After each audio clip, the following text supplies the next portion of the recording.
আসসালামু আলাইকুম। আমি শাহাদাত হাসান রাব্বি বলছি। আমি এখন পড়াশোনা করছি ঢাকা কলেজের অনার্স দ্বিতীয় বর্ষের ভূগোল ও পরিবেশ বিভাগে। আজকের যে আমাদের যে কার্যক্রম কোয়ান্টাম ফাউন্ডেশন কর্তৃক যে রক্তদাতাদের সম্মাননা কার্যক্রম, এখানে আমি আমন্ত্রিত অতিথি হিসেবে যোগদান করেছি।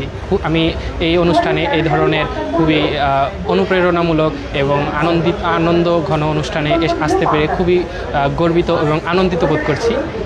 কোয়ান্টাম ফাউন্ডেশন এটি শুধুই একটি নাম নয়, কোয়ান্টাম ফাউন্ডেশন একটি অনুপ্রেরণা। কোয়ান্টাম ফাউন্ডেশন একটি নতুন জাগরণের একটি প্রতীক, যারা আমাদের মানবদেহের সবচেয়ে গুরুত্বপূর্ণ যে একটি অংশ বা একটি অনন্য একটি পদার্থ, যেটি হচ্ছে রক্ত, যেটি ছাড়া আমরা বাঁচতে পারি না কখনো।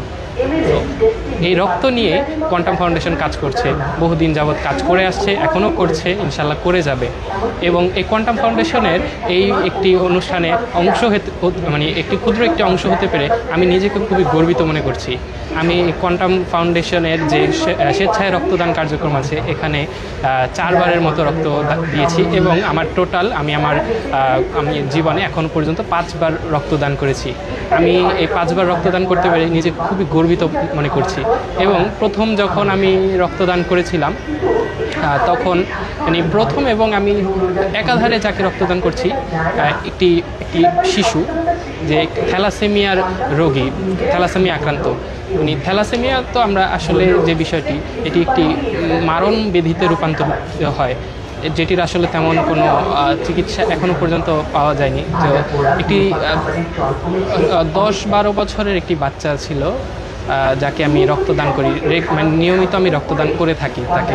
তো থ্যালাসেমিয়ার আক্রান্ত। তো এই রক্তদান করাটাই হচ্ছে এমন একটি কার্যক্রম যার মাধ্যমে যেটি আপনি ধর্মীয় দিক থেকে চিন্তা করলেও যেমন একটি মহৎ কাজ, সেক্ষেত্রে এক মানব দৃষ্টিকোণ থেকেও এটি অনন্য একটি কাজ এবং অনন্য একটি কর্মকাণ্ড, যেটির মাধ্যমে আপনি কাউকে অর্থনৈতিকভাবে সাহায্য না করেও আপনি মানবতার অনন্য দৃষ্টান্ত স্থাপন করতে পারবেন। তো আশা করি আমার মতো যারা আরও তরুণ রক্তদাতারা আছেন এবং তরুণ প্রজন্ম আছে, আমার সমপ্রজন্ম এবং আমার যারা জুনিয়ররা আছেন, তো আমি সবার কাছে এটি আহ্বান করব যে তারাও স্বেচ্ছায় রক্তদানে এগিয়ে আসবেন এবং আরও বেশি বেশি আমাদের যে রক্তর চাহিদা রয়েছে আমাদের দেশে, যে কিছুটা হলেও যেন আমরা তা পূরণ করতে পারি, সেই ঘাটতিটা পূরণ করতে পারি। ধন্যবাদ, আপনারা সবাই ভালো থাকবেন। আমি আজকের জন্য শেষ করছি।